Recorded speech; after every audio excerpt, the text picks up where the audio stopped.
hosts, Sean Phillips, Andy Van Beber, and Travis Kirkendall. Hi, this is the Voice of Reason podcast. My name is Andy Van Beber, Travis Kirkendall. Take two. I hope we can get our audience back because I'm really bad when it comes to audio production after I've totally screwed things up, but that's okay. Today is September the 26th in the year 2023. And our good buddy Sean is not with us this evening. He is doing things, good things. He's making, with that new whole family thing and all of that good stuff going on. But he will be with us hopefully next week. We'll see what next week brings. So, but Travis, good to see you again. Good to see you again. I feel like I just saw you like a couple minutes ago on here. I know, right? So here we are again. We're trying again, and I'll try not to mess things up too much this time. We had some audio See, issues. what we were doing was we were Dress testing our rehearsal, listeners yes. to see if they actually pay attention to what we were saying, and we know you guys were paying attention because you called us out for the mistake. That was totally on purpose. So Yes. good on you guys. Wait, We had the best listeners. Wait a minute, it deserves one of these. There you go. There you go. Give it to them. Yeah, it deserves one of those. They need a round of applause. I was expecting a round of applause. Yeah. So, but anyway, what we were discussing earlier this week. This weekend you got a lot done. You said tell us again. You were doing some remodeling. Got Thomas's room ready to rock, or getting it ready to rock. Pretty much good. I have to fix one little spot in that closet in there. But our closet, I repainted it, took all the old 80s shelving off, and put a new storage kit in there. Yeah, it looks way better, way better. I mean, it was kind of gross in there. So we got that done. We're getting all of our stuff organized so that we are organized and ready for the baby to come. So that was a good relief off both of our shoulders. Yeah. Anyway, how was your weekend? My weekend was fantastic. We got the thumbs up from Jonathan Guthrie, so I know we're good now. My weekend was just, I am in the heart of sports season right now.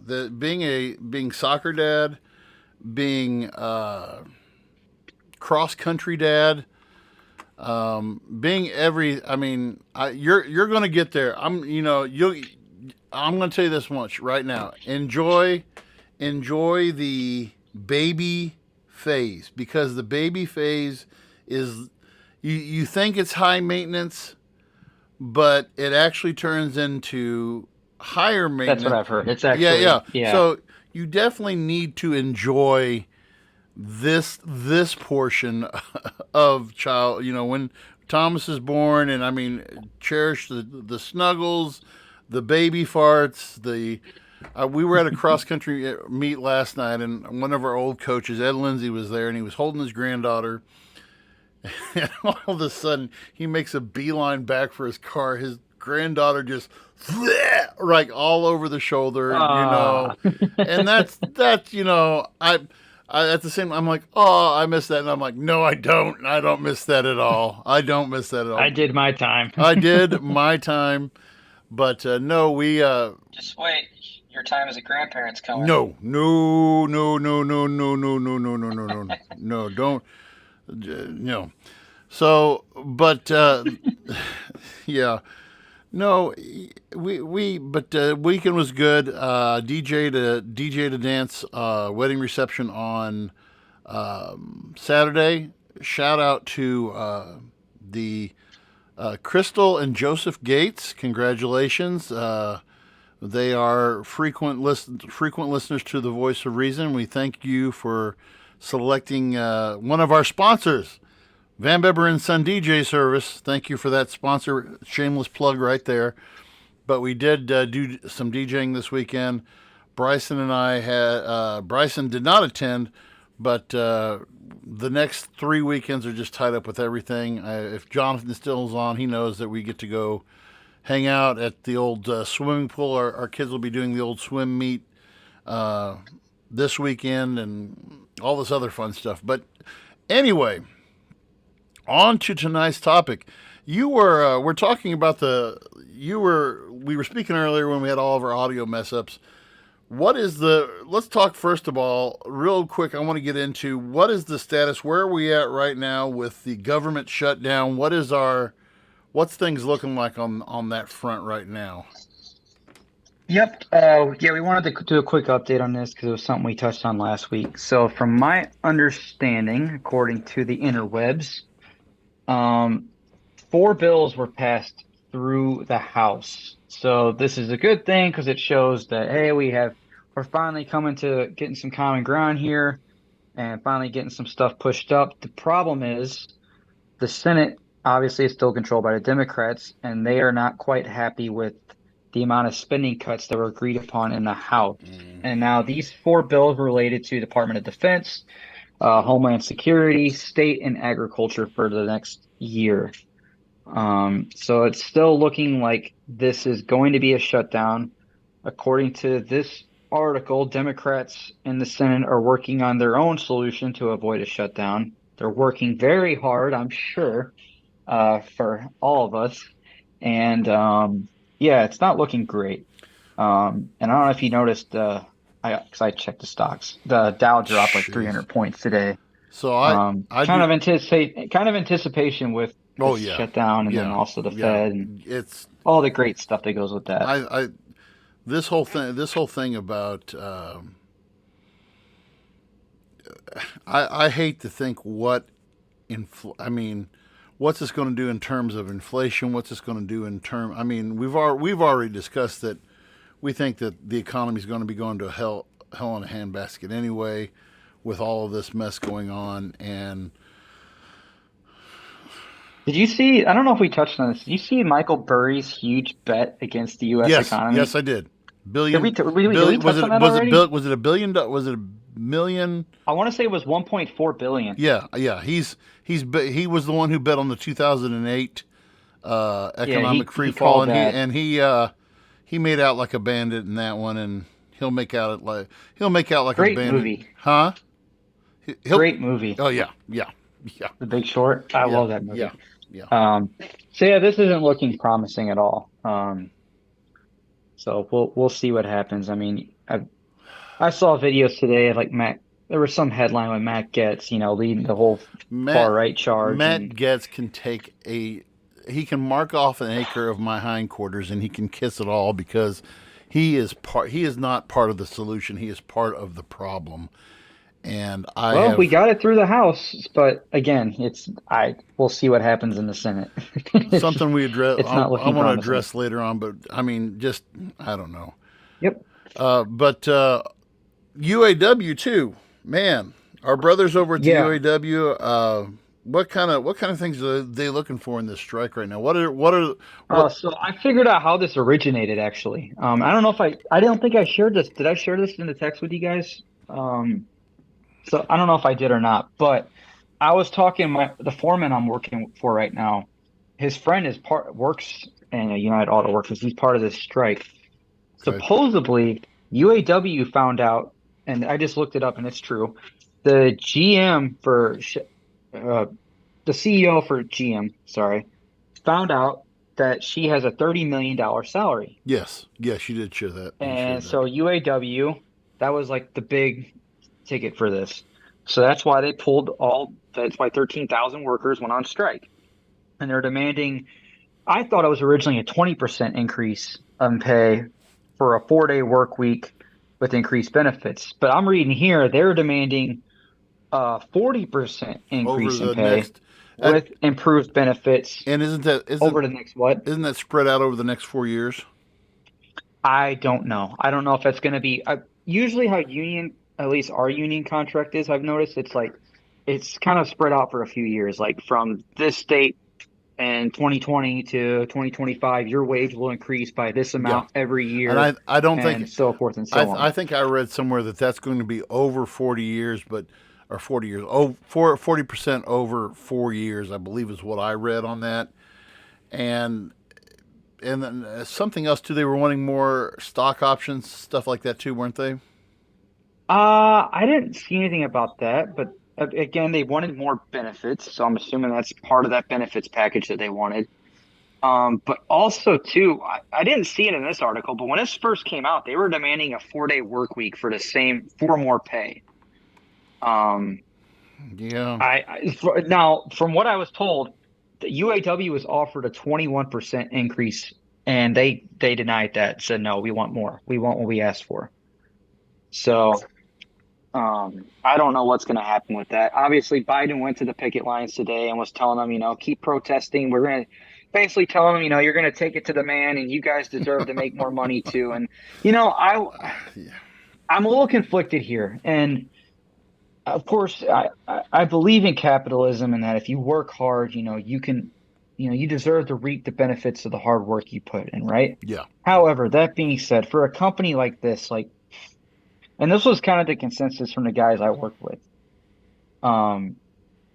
who in their right, deserves, who should be getting a $30 million salary? Like, is that earned? I Or is have that I have greed? I have mixed views about that. Yeah, I'm I, kind of conflicted on it. And I, go ahead. so there was a movie from the 80s called Wall Street, and then they had a Wall Street 2, and it was Michael Douglas, Charlie Sheen, and there was I've there was a seen line in parts of that this movie. where this guy was, I think his name was Marvin Greco was his name, and this line was, he's like, greed is good. And this movie was made in the peak, I mean, this was the Wolf of Wall Street of the 1980s. I mean, it was just that whole thing of, taking it to the edge, and how greed, corporate, and it really shined the light on corporate greed. And of course, we saw that with the Wolf of Wall Street as well, with Jordan Belfort, and he, I, if you are going to be the head of a company, okay, if you're the founder of a company, you're prime. Sam Walton, when he started his company back, 1950s, whenever he started Walmart, he wanted to his dream was to make goods more available to the American customer at a inexpensive rate. Common everyday goods. Go to Walmart, okay. His idea caught on, and I still remember. I'm a child of the '80s, and I still remember when we had Walmart, Kmart, Montgomery Ward. We actually had this other place that was called, in Illinois, it was called Zares. I'm trying to think, and then we had another one that was called Jack's. And there were so many people there were so many companies in the retail game, and Sears was another one. And one by one, they could not keep up with Sam Walton, because Sam Walton, he mastered the vertical integration game. When I say vertical integration, he basically, he bought out. When you think about it, he bought out every step of the process needed to make his product, to distribute his product, to market his product. And so in doing so, I mean, Kmart, I mean, those guys, they couldn't keep up. And so he destroyed his competition. And now you move, I guess Sam Walton's been dead for 10 or 15 years now, but his son and his family have taken it in a whole new direction, and they're making, Walmart's practices towards their employees are not the best. There's some of them they keep right at 38 hours a week, because so their employees can't get insurance, qualify for insurance and stuff like that. But at the same time, Sam Walton built up his company from his own hard work, and now his kids are benefiting from it. I mean, and I think, and this is actually the argument of the left too. Okay, so if we're going to raise the minimum wage, should the or raise wages, period. UAW says, okay, we're going to raise wages, period. Well, the owners of that corporation still want to maintain their bottom line, and they still want their profit margins to stay the same. So what are they going to do? They're going to raise prices. But what the left wants to say is, okay, you guys need to just take it, take it in the hindquarters and take one for the team and just take a cut on some and share the wealth, which is very socialistic. It's socialistic slash communistic. But I mean, at, I mean, I think the solution is somewhere in the middle of that. what's that? I think can you hear me okay? Yeah, I was kind of playing with my yeah, headphones. My dog jumped yeah, on me. yeah. Okay. I think the solution is kind of in the middle of all that. And what I mean by that is, number one, some of these big automakers have stated, and this, when I was first reading this strike, they were trying to save money for the new production of EVs. It seems very hypocritical to say that we as a company are trying to save money to invest in the next generation of vehicles while also I'm paying myself $30 million Right, from the company. right. So right there, I have a kind of a conflict there. Um, and even then too, like, you know, it just I think it sets a bad example. Like people already have like a pretty shaded view of what leadership is, like when it comes to pay, especially like, oh, the boss man making the big money, right? But then they actually see like, you know, these are hardworking Americans, some of them living paycheck to paycheck, whether that's by personal decisions or that's just the state of the economy. Could be a mix of both. But then you see that your boss, the high up, the CEO is making $30 million, and you're like, you can't, they can't relate to you. Right. So there's a big disconnect. And I think, I don't know, like, do you really need a $30 million salary to like, And one of our listeners just said corporate bloat, and I agree. I mean, at I, what yeah, I I'm mean, kind of conflicted on I that. I don't, to me, well, the idea of wealth is, of course, none of us, our audience, or you, me, none of us suffer. I should say, suffer from the worries of over exorbitant lifestyle. But I was watching. I was talking to my brother about this weekend, and I watched the Netflix series Quarterback, produced by Peyton Manning, and it focused on Patrick Mahomes, Kirk Cousins, Marcus Mariota. So Patrick Mahomes, for those of you who don't know, has just restructured his contract. So he's going to oh, he be makes bank. yeah. So he's after this new restructuring of his contract, he's going to make somewhere in the neighborhood. He's going to get about a $750 million paycheck. And when you look at, so they showed his home.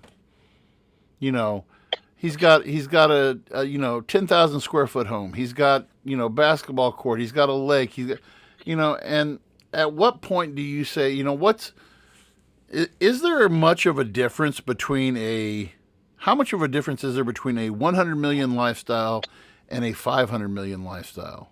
Heck, what's the difference between? I mean, I guess it's harder for us to understand. If I was to say, what's the difference between a $10 million lifestyle and a $15 million? And I Yeah, always, I couldn't. Yeah, so if I I see what make, you're getting at. why do I need to make? And I'm with you. Why do we need to make $30 million? We have, but here we are. You're blue collar, I'm white collar worker, and we're both making modest living, and we're both you're young family starting out. I'm in the middle part of it, and we're my wife. She does well, but we're paycheck to paycheck. Because we're still paying off debt that we had from the early part of our marriage. That's Let how. me ask you this. Yeah. How would you feel given your current pay scale? And for example, I don't know if you don't want to answer it, don't, but No. Go how ahead. would you feel if the principal of Clopton made a $5 million salary and you got paid what you paid? How would you That would feel be an about that? issue. To me that would be an issue. I believe, but here's the other thing, and this is kind of where I was going with this anyway. Sorry if I Those cut you people off. have a lot more responsibility than I do. I don't think it's a if I looked at the guy at GM, it's not a $30 million. No, like I think it's. I think a couple million, like 5 million, okay. I could go with, How, but I mean, they're the one because, and so here's the other side of me saying this. This is me on the other side saying part of their greed is what's leading to inflation. When you really look at the bottom line, part of their greed is what's leading to inflation. Because when we have, here's my socialist side, I guess. I'm not a socialist, but if they said, okay, well, everybody's in it for profit motive. That's the bottom line on any business, is every profit motive to drive to make money. To make money. But whenever it was, who was it? It was, oh God, it was John D. Rockefeller. John D. Rockefeller and Andrew Carnegie were the richest men. Andrew Carnegie's great grandchildren still cannot spend. I think I heard one day, if they spent $10 million a day, they couldn't spend the rest of his money. That's how much money. Rockefeller's the same way. Okay. But a reporter asked Rockefeller toward the end of his life, he's like, okay, you're a billionaire. You're a multimillionaire is what they said. But I mean, he would be a he would be like a Bezos. Yes. Yeah. And they asked him, how much more money do you need to make? And Rockefeller's response was $1 more. $1 more. It's a mindset, though. That's the mindset. It's a mindset. And so I think greed drives people to that point. And we're all guilty of that. We're all guilty. I mean, it's not just the upper class that's guilty of that. We're all guilty of that. I mean, I could say, man, if I had this amount of money, I could do this, this, and this. Okay? 1999, I had a car accident. I broke every bone in my face. Okay? It was totally, the lady pulled out in front of me. I T-boned her. She didn't yield to me. And she was a recently widowed farm wife, there were people who were like, oh, just sue her for the farm and blah, blah, blah, blah. I was like, you know what? No. If she pays for my hospital bills and my lawyer said, you could take her to the cleaners. I said, I don't want to. But then I had my mindset, $50,000 settlement. Okay, so to me, a 23-year-old, fresh out of college teacher, freshly married, man, 50 grand. I could do so much with that. And at the time, I had paid off. This was with my first marriage. I had paid off for that brief moment of my life. I was totally debt free, except with the exception of my house. I was totally debt free. Paid off my college loans, paid off all my vehicles, and then I did all that, and I still had about 20 grand still left to play with. And I just started and this. Oh, I get this, and I could get this, and I could. Oh, what's $1,000 for this? Because I went through this huge computer phase where I had a guy who was building me these monster machines back when I was still a PC guy, and he was building me these monster machines, and they could do just all this stuff and gaming, and lo and behold, So I went ahead and I got my master's degree. I paid $5,000 for my master's degree to go through college for my master's degree. Again, this was this was early 2000s, so you got to understand that too. Okay, and so I got my master's degree. So the accident was in 1999. By 2006, I had burned through that entire $50,000. And I had acquired new debt. So now, my wife and I, the way things look right now, if I stay on the plan that I'm on right now, I will have my debt paid off in 5 to 6 years, possibly. Okay. Nice. And and I could even shore that up some more if I doubled down on some payments, which is hard for me to do right now with 2 children, and But when you look at some of these people, it's like John Rockefeller said, $1. If I just had a little bit more, and then as you get that much more, your your greed increases with it. Again, it was just 50 grand, but I mean, just that little bit. I think God used that as a window to show me, okay, you want money? Here's money. Take this and run with it. But I digress. I think that it's. I got some math here to put things into perspective. Go ahead. So if she was to make $5 million a year, that is over $96,000 a week. God. And a UAW worker, I guarantee, I don't know what the wage scale is, but I don't think many UAW workers make 90 something K a year.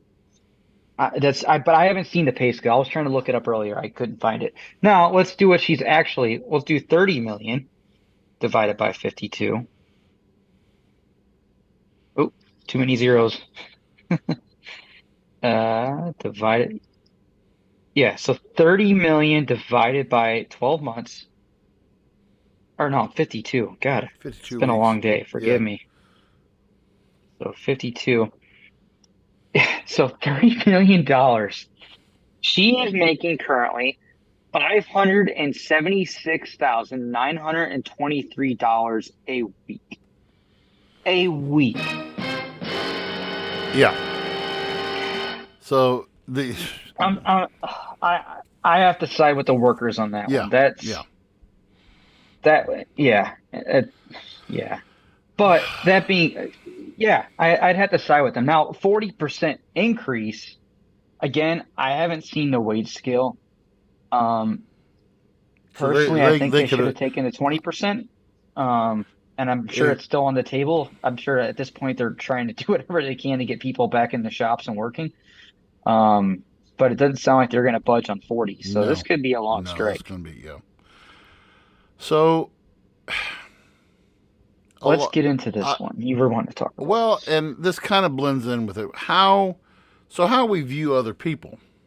So we look at this, and we look at what is, and I'm going to use this word up front, integrity. Okay, so somebody who's trying to make ends meet and trying to see things from the other perspective.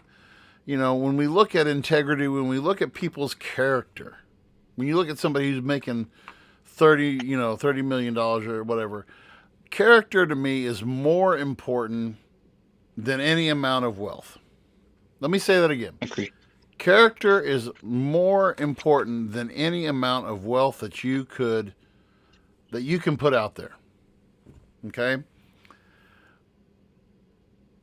I want to share a story about something that happened to me last week. And this is not to make me look better or anything like that, but I want to share this story of something that happened. So I have been coaching my kids in soccer. I probably played for 2 years. Bryson has played soccer since he was 3, over when we were still living over in Pittsfield. And so when we moved to Louisiana, we started playing over here in the YMCA league, great people over there. Our friends over there, James Davis, and he does a great job managing the soccer program, all the recreation programs. I've coached. This is my 3rd year coaching in the Y League, and I've had great families, great parents, and everything else like that. So fast forward to the beginning of this season. I have this one family. I'm not going to mention their name on the air, but I have this one family. I have of my 8 players on my team, 5 of them are all in the same family. I have a brother, a sister, and then 2 other sisters, and then a cousin. So there's 5 of them of the same family. But whenever they divvy them up, I'm like, I'll take that. I want that family. Okay.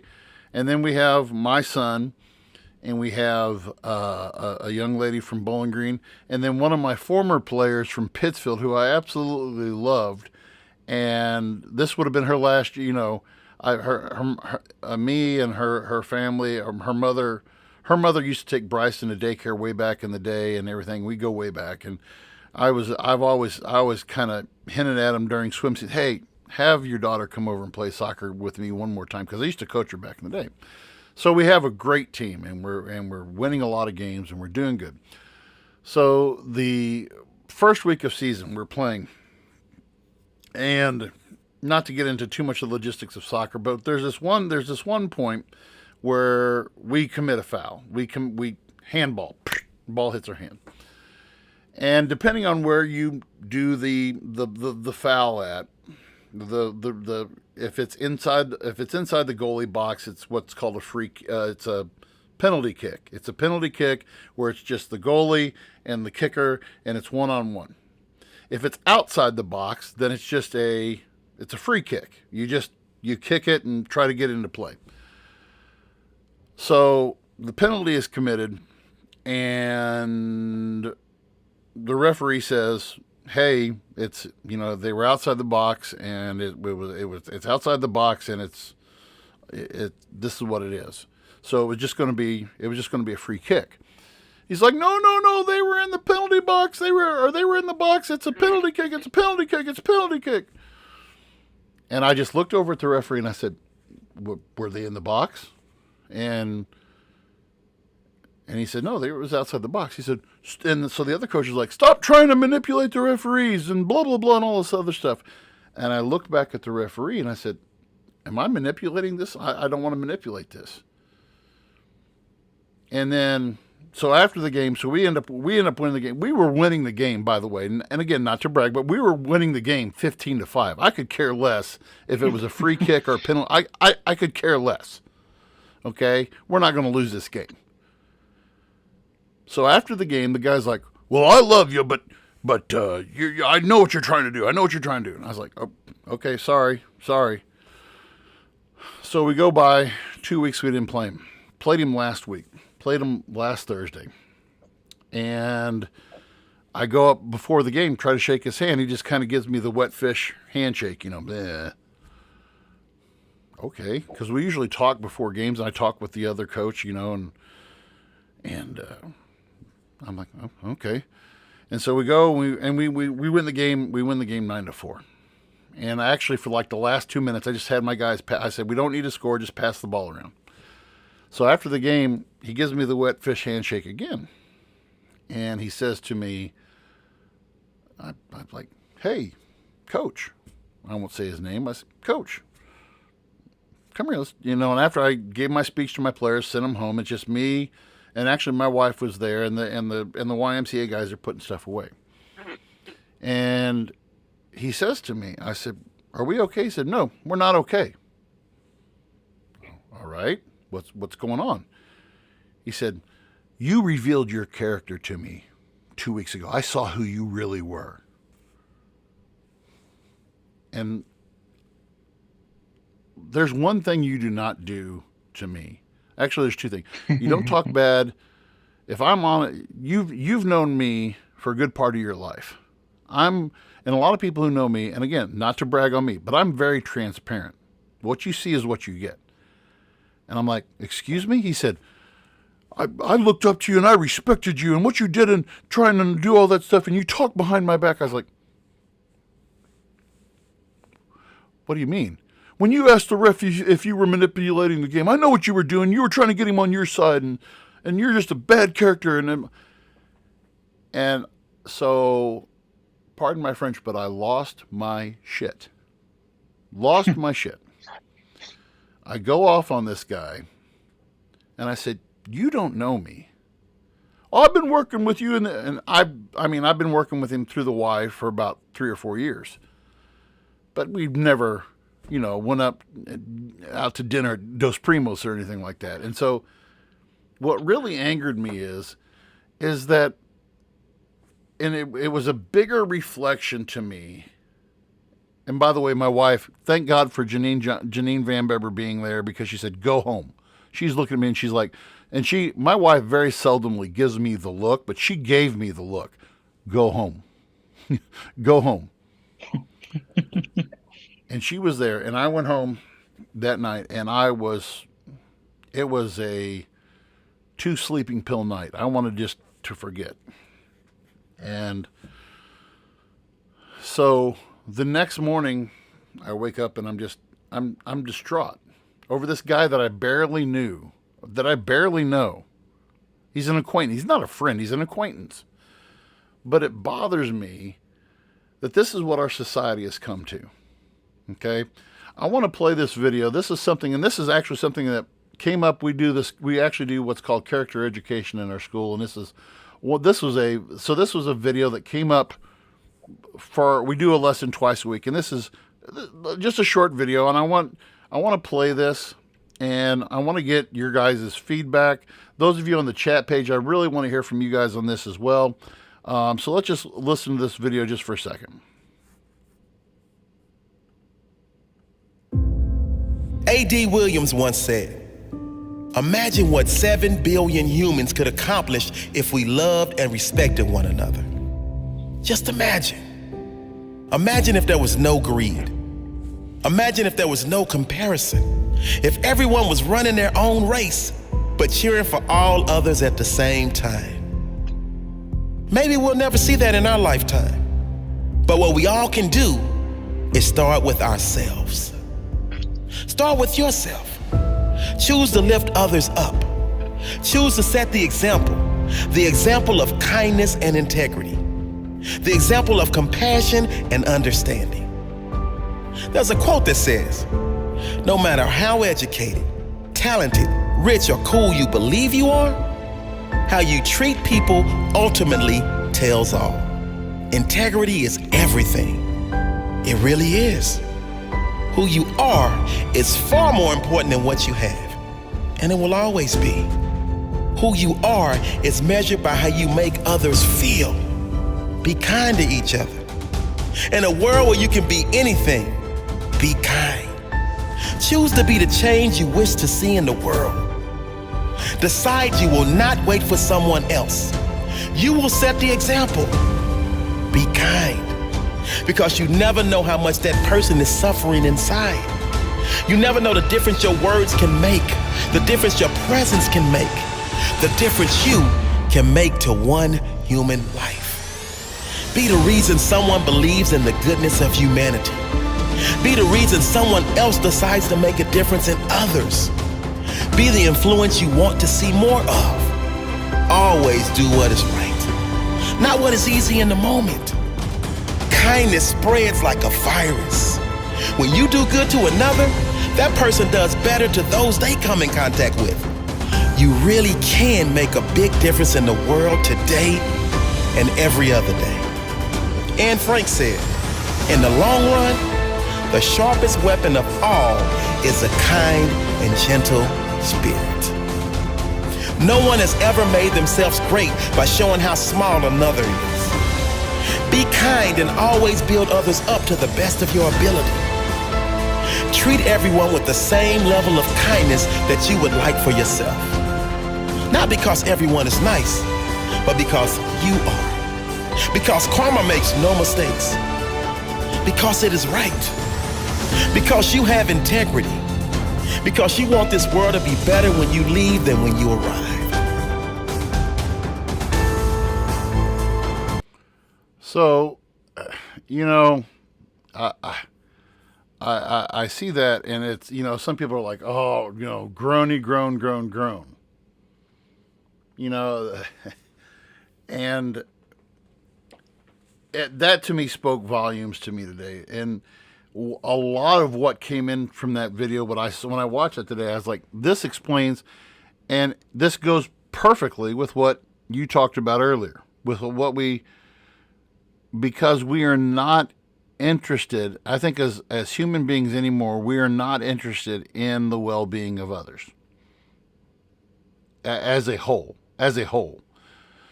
There was a time, I think, when you could say we had a consensus of you could get a consensus of people, you could get a consensus of Americans in a room, and you could say, okay, what do you believe is the right things that we should be doing in society? And you could say, okay, well, we need to be taking care of the elderly, we need to be taking care of the homeless, we need to be taking care of this and this and this and this and this. Well, now we've allowed a lot of things to muddy up the picture. Our society has advanced more in the last 20 years, I think, than in the last 100 combined. And follow me with what I say here. Our society has developed because, well, first of all, because of this little thing right here. Okay, because technology, 100%. Because of technology. Everybody and their dog has a podcast. We are one of millions. We are one of millions worldwide. We get our news from where we want to hear it from, and we fill ourselves with the stuff that we want to hear to make us believe that what we're doing is right. There was a statement that guy said in that video. He said, kindness can spread like a virus. And one of the things that he said was, and I've heard this phrase said so many times, and I'm just like, it's so cliche, but it's true.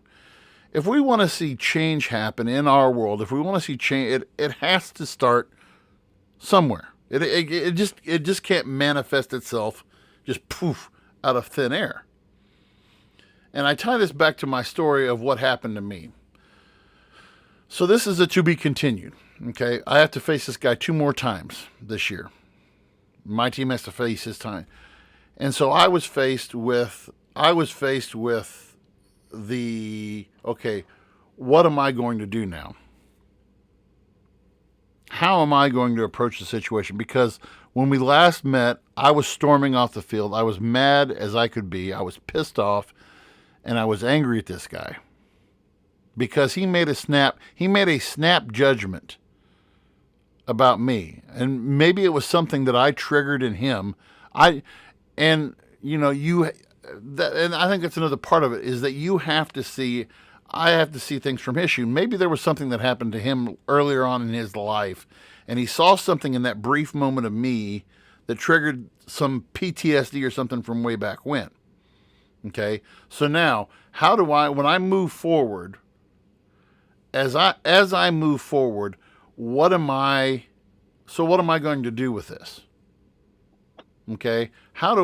So I can be, I look at this as one of 3 ways. Number 1, I can be a vindictive son of a bitch, and I can go after this guy. We could run the score up on them. I could make him feel like a piece of crap. I could just shoot I could do that. Number 2, I could forgive him. Even if he doesn't want to listen to me, I can still forgive him within my own heart, and I move forward. I don't let something like this set me back and make me a bitter person. Okay? Because I think a lot of people and a lot of things that we see that are happening in our world today, especially politically, is based upon past defeats. And we let past defeats create a bitterness within our hearts that can go into everything else.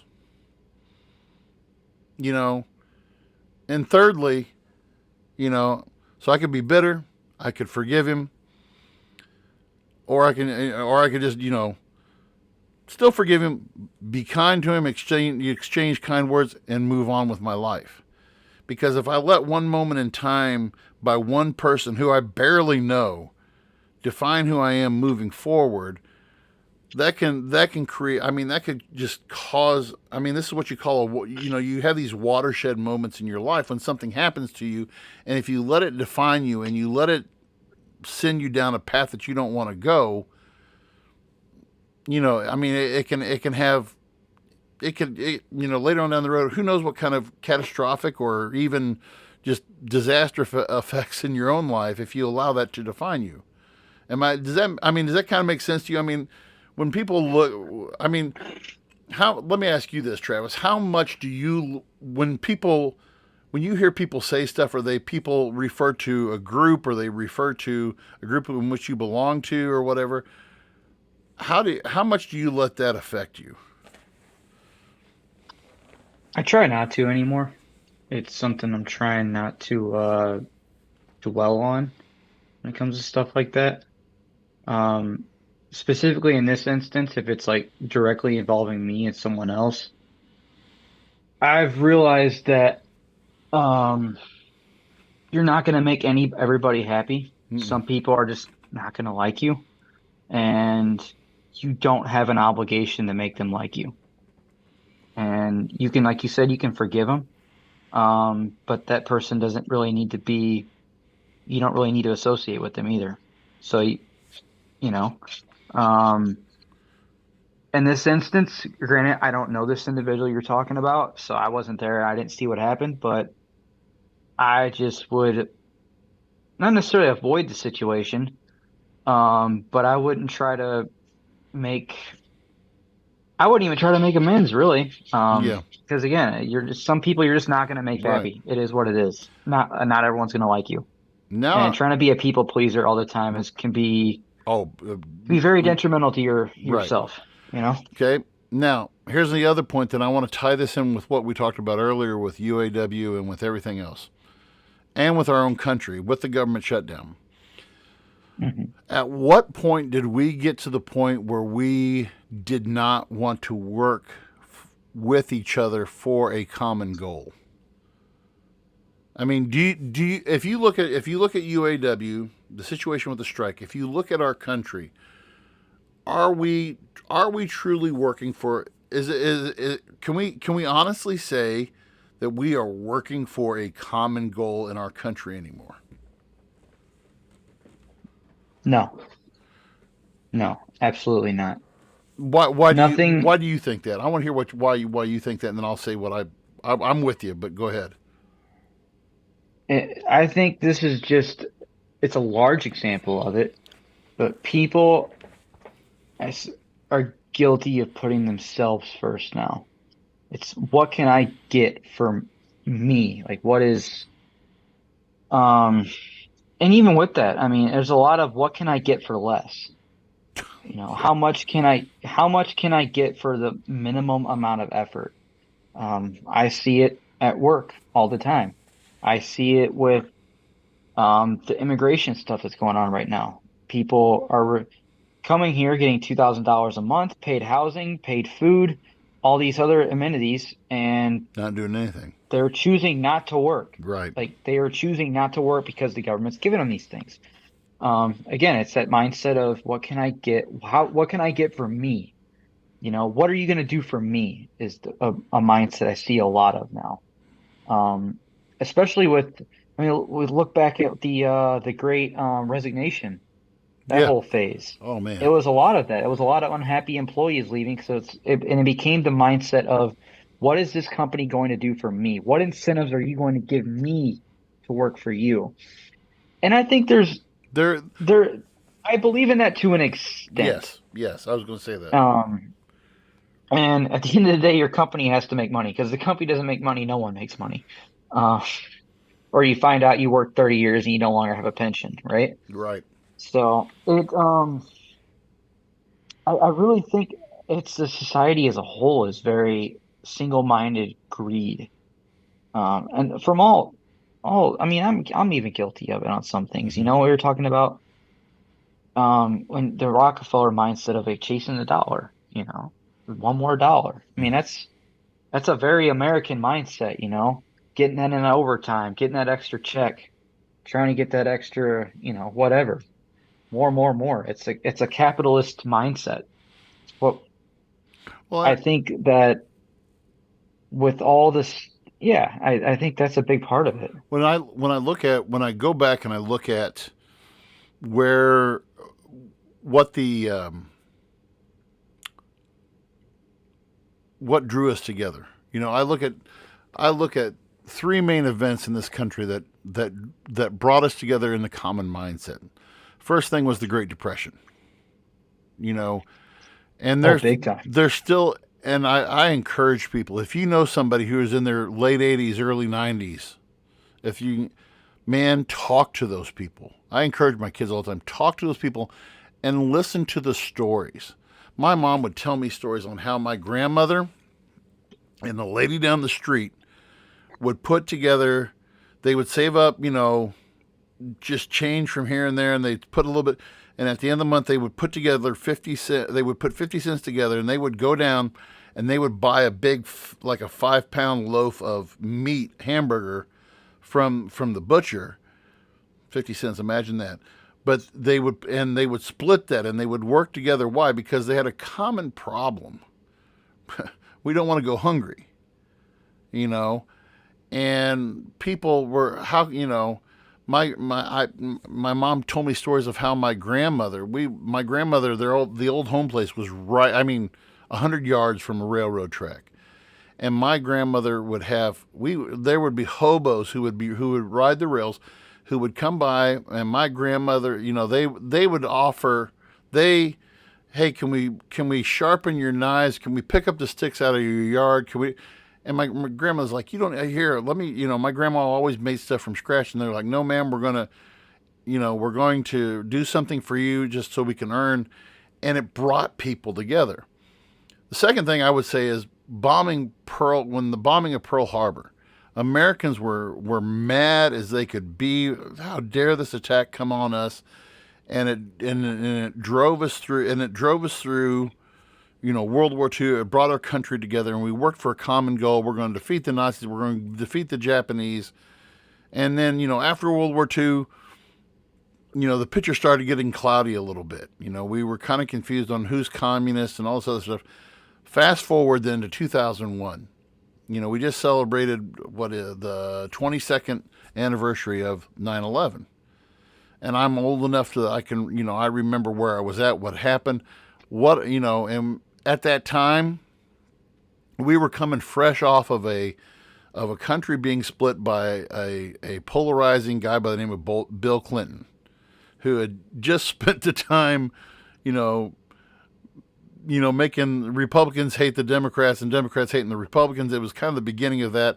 And just for that one brief moment, and I say brief moment, in my mind, 5-6 months, we had a common purpose once again. We came together and we had that common purpose. But it's exactly what you said now. So now it is, I'm going to, what's our mindset? I'm going to look out for number one. Who's number one? I'm number one. And if you can say, and one of the things, and we can end up with this one, it was, I want to be the one that makes someone still believe in the good of humanity. That if I want to strive for something, I want to do that. I want to be able to say, here's something I can do for my neighbor. Our community has been great. We've had 2 losses within our community in the last 6 months. And it does good for my soul to see the community coming together and helping out this family and providing a scholarship fund in the name of this young man, and just really coming together, And you see that more on the small scale, but on the large scale, we're just, like you said, we are becoming we're not really a united country anymore, and there are these issues, and I don't want to wax philosophic for too long, but at the same time, this was just something that it really ate at me this week, and it's been something that I have been dealing with within my, I don't really bare my soul a lot on here, but at the same time, it's something that I've really had to think a lot about. And, as a member of the human race, we can start making changes. We can start making changes within ourselves, within our family, within our community. As far as, are we ever going to see an end to corporate greed? No, because there's always going to be that person. There's always going to be, like you said, that John Rockefeller. There's always going to be that guy who wants $1 more. I don't care about my fellow man. No matter what government, what business structure, whatever it is, someone will always profit. Yeah. There's always going to be someone at the top. It's just the way the cookie crumbles. Yeah. And I do want to mention this before we sign off for tonight. So Sean and Travis don't know this yet, but I went ahead and put our hat in the ring. The Voice of Reason is one of the sponsors of, and I'll go ahead and mention this, on October 21st at the Louisiana YMCA, the Twin Pikes Family YMCA. We'll be having the Hunter Stribling Memorial Disc Golf Tournament. And all proceeds will benefit the Hunter Stribling Memorial Scholarship. If you say, well, I don't like disc golf, you don't have to like disc golfing. If you're interested in purchasing a shirt or want to buy, we're selling t-shirts for $15. If you're interested in buying a shirt, let me know. Message me. But that is going on October 21st, and right here in Louisiana. And so, and you can go to Twin Pikes Family YMCA on the internet and find out all the details about that. That's just one part of being better part of change. So anyway, after our snafu in the beginning of our production, we ask for your forgiveness. Please, forgive us and all that other good stuff. But good show tonight, good discussion. And hopefully we'll have Sean back next week, and he can, I always like it better when Sean's in the captain's chair and I can just sit back and be production guy Joe. So No, it went good. I'm a little disappointed though. We didn't even get into Rand Paul wearing a robe. Oh no! I know. We have to. Next we week. Gotta touch on that. Next week we will talk about the sure. dress code in the Senate, and yes, and Rand Paul. I think that was today. Was that on Twitter today? Yeah, he was showing. He said, "I thought I said no photos." That was great. We'll get to that next week. Anyway, for Andy, for Travis Kirkendall, Sean Phillips, I'm Andy Van Beber. This is the Voice of Reason. Thank you for supporting us this week, and we will see you all next time. Have a great week. Bye, guys. Thank you for listening to the Voice of Reason podcast. Be sure to check out our other content on Facebook, YouTube,